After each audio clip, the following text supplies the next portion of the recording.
அவசியமில்லை.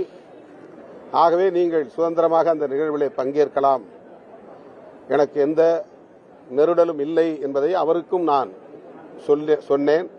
ஆனால் அதே வேளையில் அரசியல் எதுவும் பேச வேண்டாம், புரட்சியாளர் அம்பேத்கர் அவர்களை பற்றி பேசுங்கள் அல்லது அந்த நூல் உருவாக்கத்தின் பின்னணியை பேசுங்கள் என்று அவரிடத்திலே நான் நமது கட்சியை சார்ந்த முக்கிய பொறுப்பாளர் என்கிற முறையில் சில வழிகாட்டுதல்களை தந்தேன். அதையும் மீறி அவர் பேசிய பேச்சு பல்வேறு சர்ச்சைகளுக்கு இடம் கொடுத்தது. விடுதலை சிறுத்தைகளின் மீதான நம்பகத்தன்மையை நொறுக்கும் அளவுக்கு அது அமைந்துவிட்டது. ஆகவே உடனடியாக நடவடிக்கை எடுக்க வேண்டிய ஒரு தேவை எழுந்ததன் அடிப்படையில் பொதுச் செயலாளர்கள் உள்ளிட்ட முன்னணி தோழர்களோடு கலந்து பேசி முழுமையாக அனைவரின் ஒப்புதலோடும் கட்சியின் எதிர்காலத்தை கருத்தில் கொண்டு இந்த முடிவை நாங்கள் மேற்கொண்டிருக்கிறோம்.